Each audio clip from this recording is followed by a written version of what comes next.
Silver has been sending warning signs for months, but what just happened in China is on a completely different level. This wasn't a normal price spike, a short-lived rally, or a technical trading event.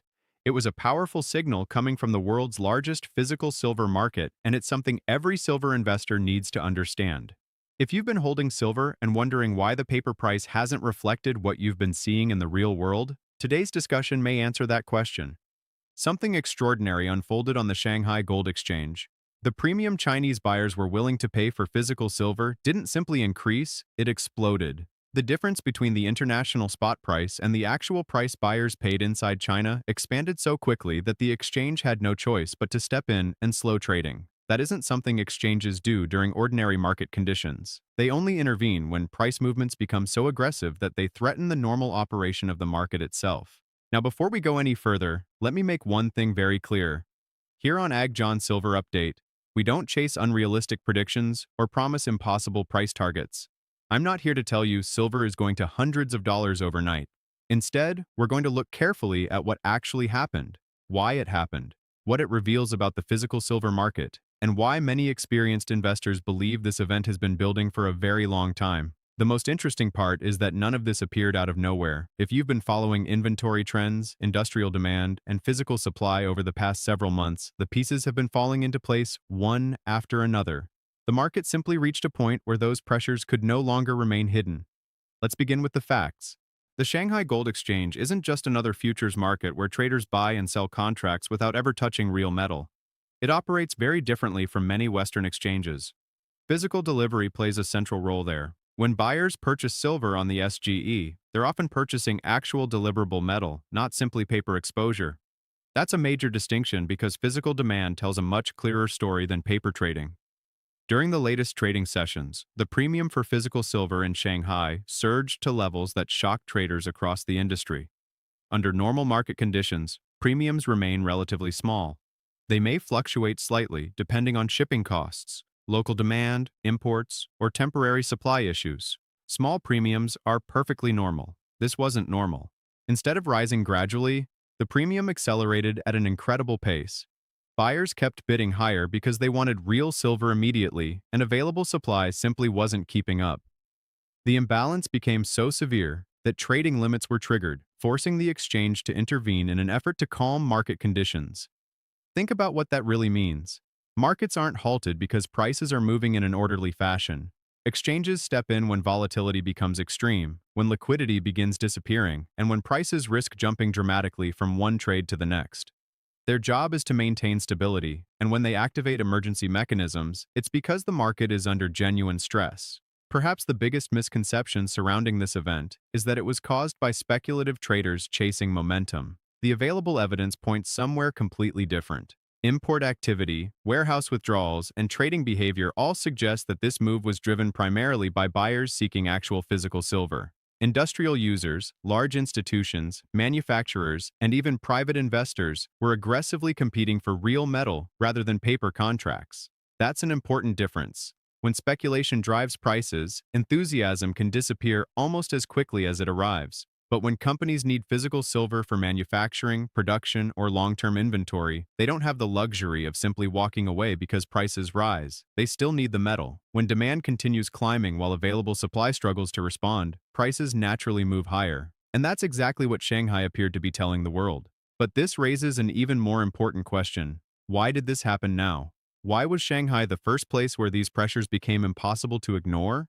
The answer lies in the unique structure of the global silver market, and once you understand that difference, the events unfolding in China begin to make a lot more sense. To understand why Shanghai reacted first, you have to look beyond the silver price displayed on your screen. Most investors assume that number represents the true value of silver worldwide, but that's only part of the story. The international spot price is influenced mainly by major Western trading hubs such as COMEX in New York and the LBMA in London. These markets are dominated by paper contracts, where enormous amounts of silver are traded every day without any physical metal ever changing hands. In these markets, traders are often buying and selling price exposure rather than actual silver bars. Many contracts are opened and closed long before delivery is ever considered. That system creates tremendous liquidity, but it also means the paper market can sometimes move independently from what's happening in the real physical market. Shanghai operates under a very different model. The Shanghai Gold Exchange is built around physical delivery. When buyers enter the market there, many of them expect to receive actual silver. Manufacturers need it for production, refiners need inventory, and industrial companies require continuous supplies to keep factories operating. In other words, demand in Shanghai isn't simply financial speculation, it's real commercial demand. That's exactly why the first cracks appeared there. When physical demand suddenly increases inside a market based on real delivery, prices can't hide behind endless paper contracts. Someone has to provide the metal. If enough silver isn't available, buyers begin competing against each other, and the premium rises almost immediately. That's precisely what happened.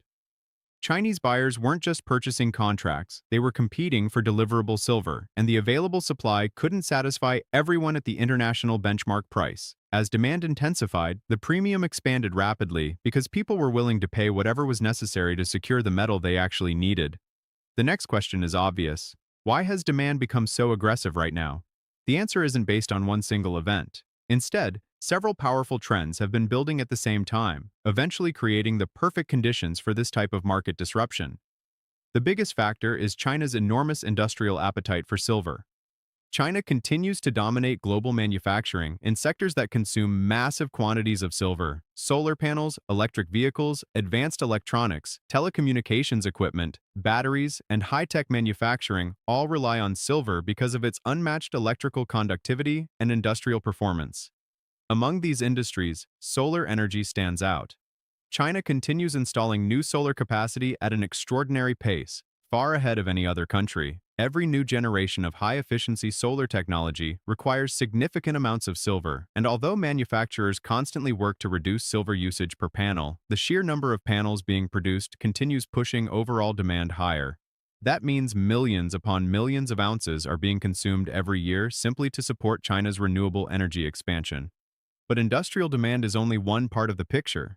There are also increasing signs that both institutional buyers and large organizations inside China have been steadily accumulating physical silver.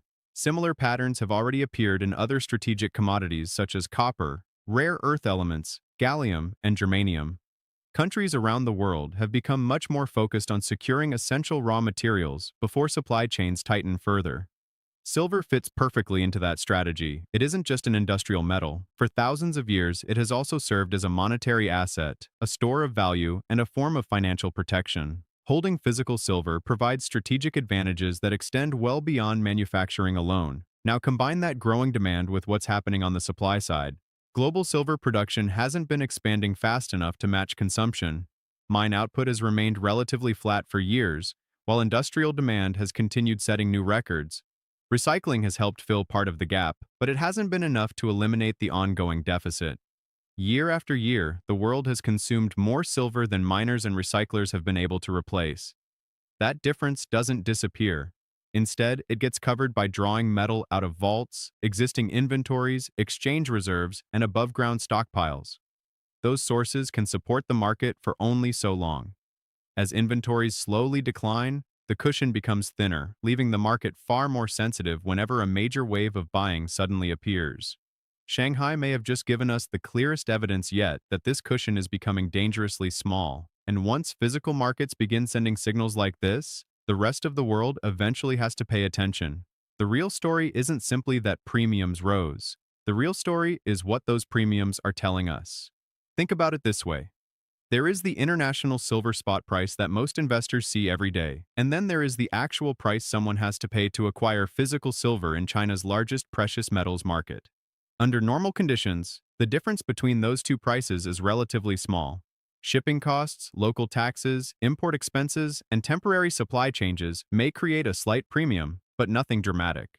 When that premium suddenly explodes, the market is sending a message. It's telling us that the international benchmark price is no longer fully reflecting what buyers must actually pay to secure real metal.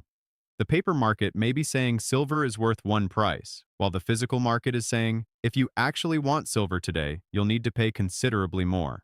That gap becomes extremely important because physical buyers aren't interested in paper contracts.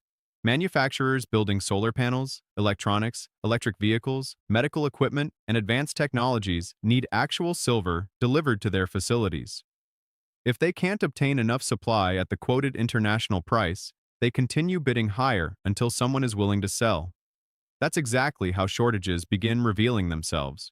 We've already seen similar situations develop in the gold market over the past few years. Whenever physical demand inside China remained significantly stronger than Western pricing suggested, premiums expanded first. Eventually, international prices adjusted upward as physical metal continued flowing toward the higher price market. That's how arbitrage normally works. When one market offers substantially higher prices, traders move metal from cheaper regions into the more expensive one.